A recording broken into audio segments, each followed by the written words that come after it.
The Drunken Professor, Episode 1. Tonight's lecture is going to be on the complexities of evil, Bosola, the Duchess of MALFI, and the frontier of wickedness. In a play populated by easily identifiable villains and heroes, Bosola stands out as a surprisingly complex character, one who effortlessly shifts from callous henchman to sensitive victim of others' perverted plots. Unlike Antonio and the Duchess, who remain noble and sympathetic throughout the play, Bosola routinely becomes the subject of hatred and disdain. However, unlike Ferdinand and the Cardinal, he often shows some sense of justice and virtue. The unique position Bosola inhabits in the Duchess of MALFI allows him to represent what the other primary characters cannot: the complex struggle between competing forces of good and evil within each individual. While he may be a spy and a murderer, he is also a loyal servant and, finally, a victim of his master's ingratitude and betrayal. From the outset, Bosola's character is mixed. While Delio tells Antonio that Bosola had been convicted of a notorious murder, he adds that the crime was, allegedly, a result of the Cardinal's order. Immediately, even before he appears on stage, Bosola is portrayed as a wronged man. A killer, to be sure, but with qualifiers, as he only obeyed orders from his superiors. At this early moment, Bosola assumes his place at the threshold of noble servant and wicked criminal, a place he will not completely abandon until the final scenes. For every heinous act of villainy Bosola commits, there is an example of his deeper humanity.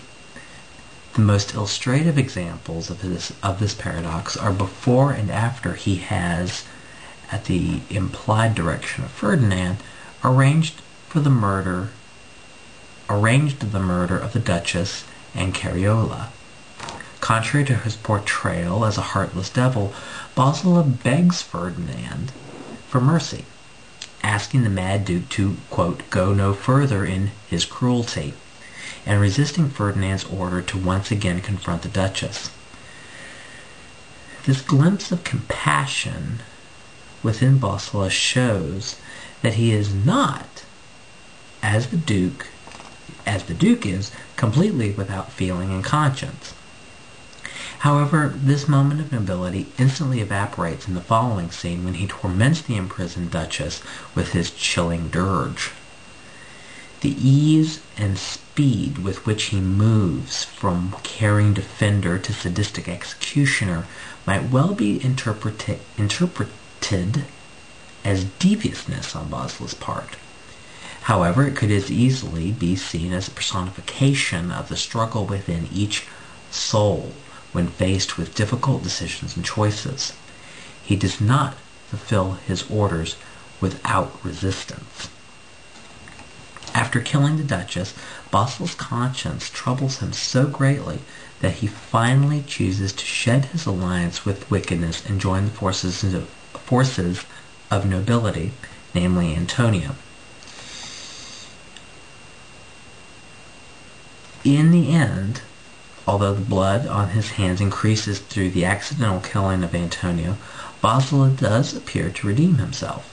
By exacting revenge upon quote, the Algonian brethren for the death of the innocent Duchess and Antonio, as well as the not-so-virtuous, lustful Julia, Bosola finally steps over the frontier from brutal hireling to being the very valiant character Antonio thought him to be at first. Because Bosola suffers from the seemingly incompatible characteristics of remorseless child killer and noble avenger of innocent blood, He is able to bridge the divide between the extremely good and the unbelievably bad worlds the Duchess of MALFI in the Duchess of MALFI. Because he can traverse this frontier, Bosola becomes the only one to commit atrocities, and yet the closest thing to a hero this play can offer. Once again, that was The Complexities of Evil, Bosola, the Duchess of MALFI, and the Frontier of Wickedness.